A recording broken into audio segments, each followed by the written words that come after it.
Vitajte pri dnešnom videu, kde spoločne budeme preberať tému strach a možno, že bude tá téma priam sáľať do našich duší, do našich tiel a našich myslí. Ale skôr ako začneme, urobíme 3 významné kroky, ktoré tu máme pre vás a zdravím vás od mikrofónu ja, Miloš Pavlovič, ktorý rozpráva celý tento príbeh.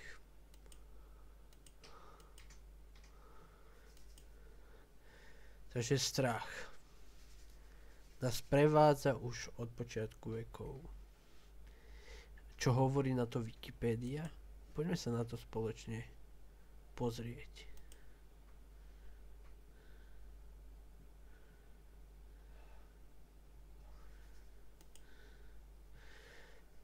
Strach je pocit znepokojenia z blížiaceho sa zla, negatívny cit, nepríjemná emócia, nepríjemný zážitok s neurovegetatívnym sprievodom, spravidla blednutím, chvením, zrýchlením dýchaním, bušením srdca, zvýšením krvného tlaku a pohotovosťou k obrane alebo k úteku. Ide o normálnu reakciu na skutočné nebezpečenstvo alebo ohrozenie. Strach motivuje k vyhnutiu sa zlu alebo k úteku pred ním.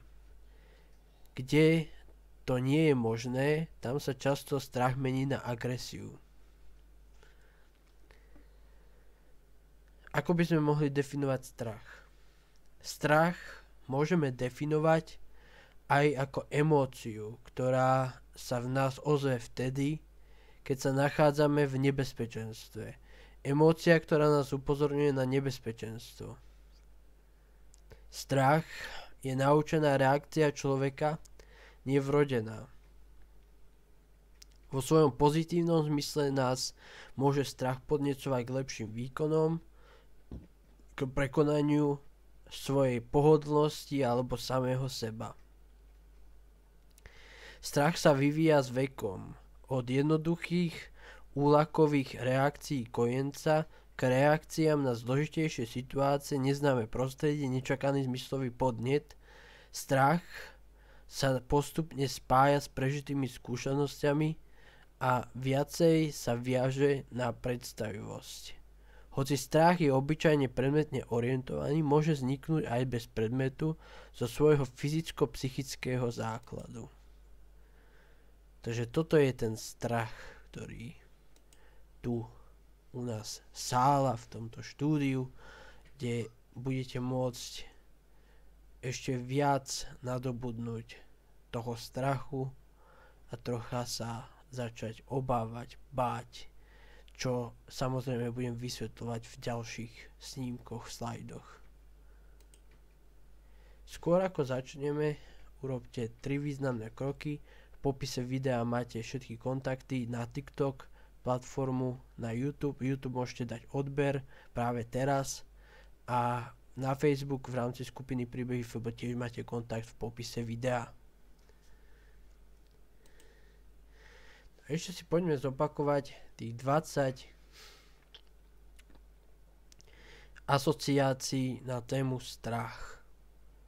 Takže čo je strach v rámci asociácií? Obava, úzkosť, panika, hrozba, temnota, bezmocnosť, neistota, hrôza, útek, stres, riziko, nočná mora, paralyzovanie, adrenalín, nebezpečenstvo, pocit ohrozenia, zúfalstvo, schovávanie, napätie, odvaha ako jeho protipól, alebo možno, že ešte mohli by sme použiť slovo motivácia. Že strach nás motivuje k núdzovým riešeniam v krajných situáciách.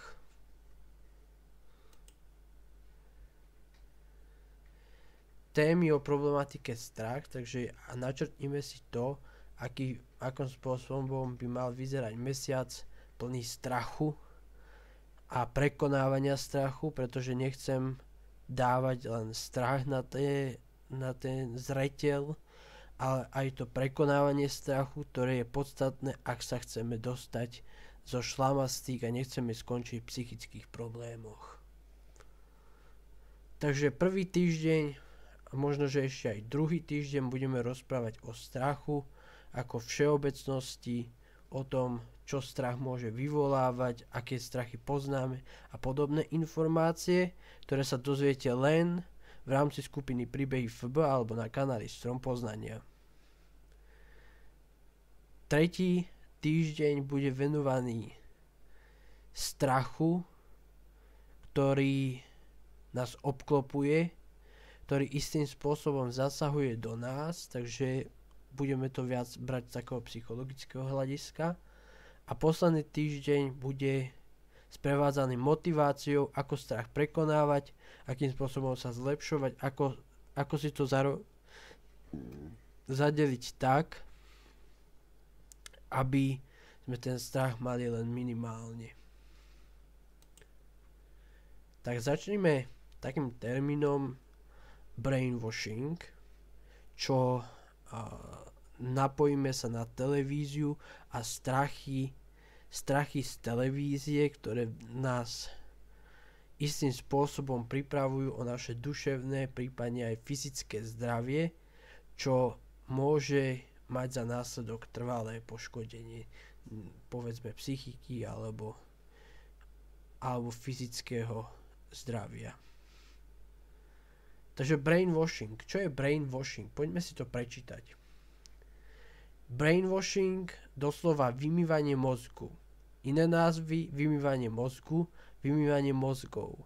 Je v psychológii metóda násilnej indoktrinácie sledujúca rozrušenie prijatých systémov hodnôt a názorovej orientácie jedinca za účelom dosiahnutia zmeny týchto hodnôt až protichodného osobného presvedčenia. Takže poďme sa naladiť na to, čo vidíme v televízii, čo vidíme v novinách, že ako nás nalaďujú tieto noviny, televízia, zvyčajne nám to zdvihne tlak, ak sa nemýlim, tak a ten strach, ktorý nás prúdi, sa zväčšuje priamo týmto pozeraním tých vecí, ktoré vidíme v televízii, návodov, ktoré majú istý účel, negatívny účel, ktorý jednoducho pôsobí na nás.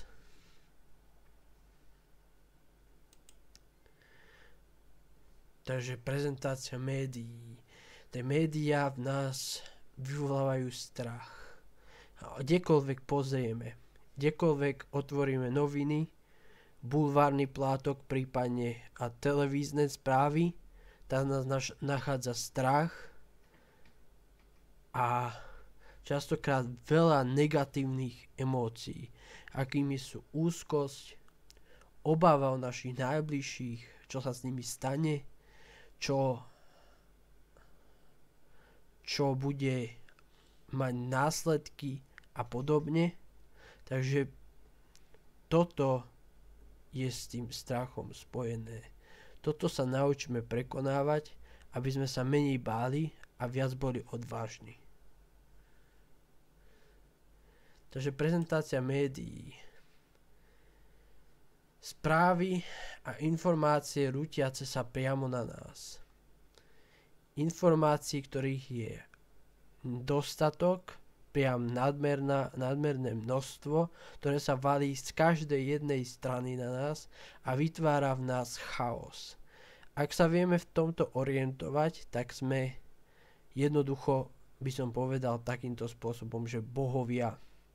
Čiže vieme to riadiť, vieme sa naladiť na to, vieme kriticky rozmýšľať nad tými informáciami, ktoré dostávame a ten strach nás až tak neovláda. Najlepšie je televíziu nepozerať, nakoľko ten strach tam priam sáhla. Sú tam návody, ktoré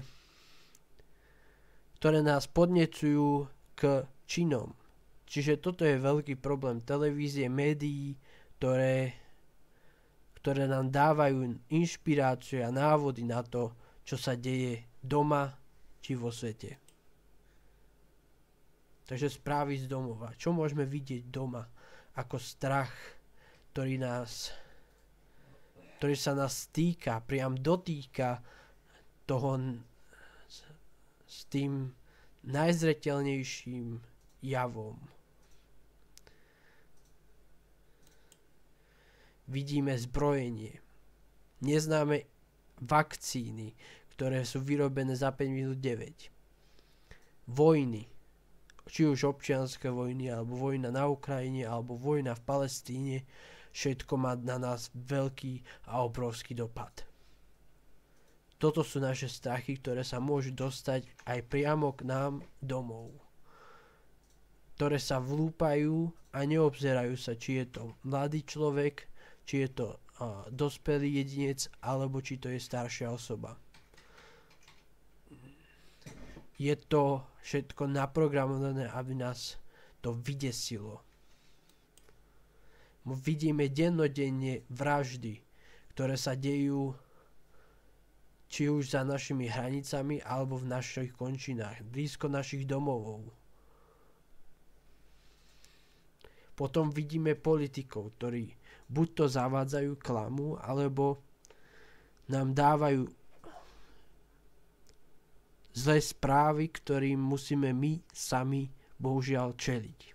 Nikto sa za nás nepostaví, nejaký politik, ktorý by povedal, že dosť, stačilo. To si môžeme všimnúť už 30 rokov v našej slovenskej demokracii, že to tak je, že to tak funguje. A týchto politikov som vybral preto, aby to bolo taký ilustračný obrazok. Nie sú to slovenskí politici, ale sú to politici zahraniční. Vidíme biedu, hlad, častokrát osady, ktoré nemajú vodu, chudoba, ktorá ohrozuje ekonomickú situáciu, čiže ekonomický strach, ktorý nás paralizuje a dostáva nás do takých zlých uličiek, zlých končín. Rôzne minoritné osady, ktoré sú na Slovensku, požiare, ktoré tam vznikajú, a potom plané slová politikov, ktoré nič samozrejme neriešia. Čiže ten strach sa znásobuje, zväčšuje. Správy zo sveta. Čo môžeme vidieť vo svete? Čo sa deje? Aké strachy nám to môže nahnať? Môžeme vidieť výchricu, prípadne tsunami. Môžeme vidieť zemetrasenie, ktoré sa už udialo aj na Slovensku, čo ovplyvňuje nás všetkých do jedného. A je na nás, ako sa s tým vyrovnáme, ako sa s tým popasujeme, pretože je to o nás a výlučne o nás, aby sme sa pozviechali a dostali sa k cieľom, ktoré máme pred sebou. Mnohokrát vidíme v televízii správy zo zahraničia, ktoré hovoria o násilí, či už to na školách, násilí v domácnostiach, násilie na uliciach, demonštrácie a tak ďalej. To všetko môžeme vidieť v novinách, to môžeme vidieť v televízii, môžeme vidieť návody na to, akým spôsobom to môžu ľudia uskutočňovať. A preto chcem takto apelovať aj na vyššie postavených, aby vedeli redukovať tieto informácie, ktoré sa na nás valia z každej strany. Môžem spomenúť ešte masívne požiare, ktoré boli tuším v Kalifornii. To všetko nás ovplyvňuje. To všetko sa nás priam alebo nepriam dotýka. Či to chceme alebo nechceme. Je to jednoducho tak. Takže buď budeme bojovať a usilovať sa o to, aby sme počuli aj dobré správy, alebo sa na to vykašleme a pôjdeme kade ľahšie. Vidíme vojny, tak ako som už pred malou chvíľou spomenul, vojna medzi Izraelom a Palestínou, vojna medzi Ukrajinou a Ruskom a ďalšie vojnové konflikty, ktoré vznikajú z vecí, ktoré verejní politici môžu ovplyvniť, ale neovplyvnia ich, pretože majú veľké zisky. Priam astronomické zisky z toho, že sa niekde vraždí, zabíja. Tak násilie v televízii. Tak ako sme si pred chvíľou povedali, to slovo brainwashing alebo brainwash, záleží ako to chceme povedať, volá sa to vymývanie mozgov. Takže deje sa to vymývanie mozgov skutočne teraz a v tejto chvíli? Deje sa to, že máme návody na to robiť zlé veci, zlé rozhodnutia? Takže, ale akým spôsobom to ovplyvňuje náš strach, naše vedomie? Doslova nás to paralizuje. Takže poďme sa pozrieť na to, čo znamená to slovo brainwashing, aby sme si ho znova zopakovali, aby sme si ho znova utvrdili. Brainwashing, doslova vymývanie mozgu. Iné názvy vymývanie mozgu, vymývanie mozgov. Je v psychológii metóda násilnej indoktrinácie, sledujúca rozrušenie prijatých systémov hodnôt a názorovej orientácie jedinca za účelom dosiahnutia zmeny týchto hodnôt až protichodného osobného presvedčenia. Čo nás vyvolávajú to násilie? No jednoznačne strach. A na strachu sa v súčasnosti najviac zarába. Zarába sa na vojnách, na ekonomických kolapsoch, na vyspelosti alebo nevyspelosti štátov. A vždy to prinesie niekomu profit. Takže toto si uvedomme. Toto je podstatné. Strachu sa naučíme čeliť, nie ho užívať ako jed, ktorý nás vnútorne zabíja. Tak pozrieme sa na programy TV staníc a uvedomíme si jedno slovné spojenie, ktoré pochádza z Rímskej ríše a toto slovné spojenie je chlieb a hry, ktoré sú v našich končinách zrejme, ale sú zrejme aj v iných krajinách sveta, v zahraničí. Takže poďme sa pozrieť na tie programy, že aké programy tam môžeme vidieť. Keď si uvedomíme, že sú tam také prízemné programy, ktoré nám v rámci poučenia nič nedávajú, tak to sú programy, ktoré pomáhajú stimulovať ten strach, ktorý je vnútorne. Strach z toho, že niečo neurobíme. Strach z toho, že tu nič nezanecháme. A toto všetko nás vyvoláva deň čo deň, televízia, internet alebo ďalšie printové médiá. Takže poďme sa pozrieť na Markízu, že ako to vypadá tam. Vidíme, že rodinné prípady, v Teleráne máme tam správy, krátke správy, šport a tak ďalej. Zámena manželiek, show, zase vyvalovajúca vzrušenie, výsmech priam. Potom môžeme vidieť zase prízemný seriál Sľub, ktorý jednoducho je prízemný, pretože nedáva nám takú hĺbšiu hodnotu. Je to skoro ako telenovela. Ďalej, rodinné prípady, televízne noviny, hneď o 12. televízne noviny. Rovnako na víkend noviny o 12. Čiže zase sú tam vraždy, násilie, všetko, čo podporuje tieto veci. Susedia, to sa ako tak dá pozerať. Monk, zase vraždy. Susedské prípady, zase prízemný program. Rodinné prípady, prvé televízne noviny o 5. Prvé športové noviny, Reflex. Často aj v Reflexi sú nejaké tie ťažké situácie, ktoré nie sú vhodné pre citlivé povahy a maloletých divákov, samozrejme. Však to pustíme 17:30, pohodičke. Potom sú tam televízne noviny zase o 19, čiže zase máme to vymývanie mozgov toho, že nám to vymýva jednoducho tie myšlienky, ktoré by sme mali sa obohatiť. nimi a nie prijímať negativistické zmýšľanie. V novinách sa častokrát dozvieme, čo na nás naši politici chystajú, čiže aké zákony a čo ovplyvňuje náš verejný život. Takže vidíme tie noviny, ktoré tam cirkulujú, nám poskytujú stále ten negativistický pohľad na svet.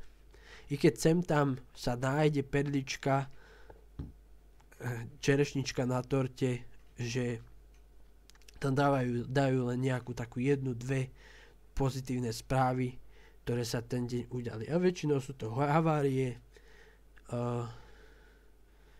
násilné protesty, vojny, keď nie je o vojnách, tak sú tam epidémie a tak ďalej a tak ďalej.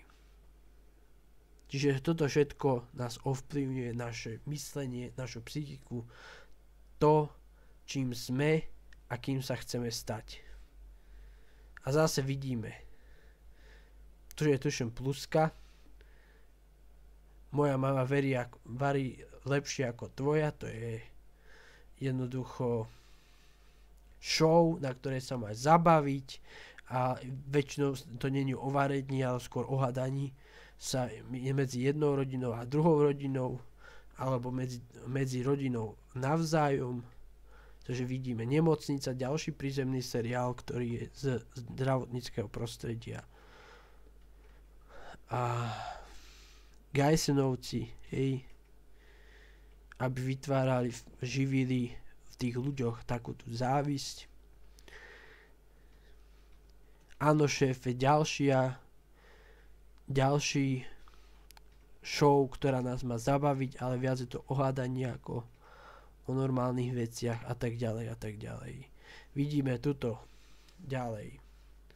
Policajti v akcii, kriminálka, hej, súdna sieň, prvé oddelenia, čiže ten program je tak prízemný, že prízemnejšie asi ani nemôže byť. A potom to, čo má byť akože vtipné, do susedia na to sa dá pozerať, kredenc, partička, horná dolná, 2,5 chlapa. A toto každý deň, celý deň opakujú dokola, aby si z toho mal guláš. Potom máš Markíza Krimi, tam celý deň chodí niečo, čo je brutálne, čo má súvislosť s vraždami a ponúka nám návody, ako to urobiť doma alebo v zahraničí. A potom to vidíme v našich drahých televíznych novinách.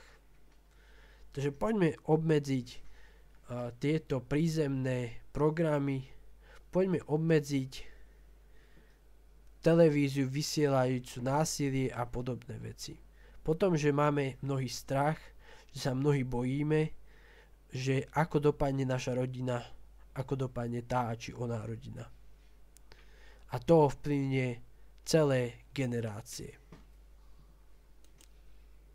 Takže týmto by som chcel ukončiť toto video. Verím, že bolo čo počúvať. Myslím si, že som tam dobre povedal niektoré veci. A minimálne je to na dve otázky, ktoré by som vám chcel položiť. Čo z toho ste si zobrali? Čo som vám ukázal? Napíšte do komentárov alebo na skupinu Príbehy FB. V skutočnosti to je všetko na zamyslenie. Akým spôsobom kráčam? Akým spôsobom mám vyplnený ten čas, ktorý nám zostáva? Ktorý je relatívny. Zajtra tu už nemusíme v skutočnosti byť. A to všetko má súvis s tým, čo robíme, ako robíme a pre koho alebo prečo to robíme. Všetko má svoj zmysel. Všetko má svoj čas, kedy to začína a kedy to naopak končí. Môže byť zlá doba, ale môže prísť aj dobrá doba. A z dobrej doby príde zase zlá doba. A je na nás, akým spôsobom túto zlú dobu, ale aj dobrú dobu využijeme a obstojíme. Takže toto sú moje myšlienky, ktoré mám pre vás pripravené, ktoré som vám predložil v rámci videa tohto dňa. Takže čaute, počujeme sa na budúce.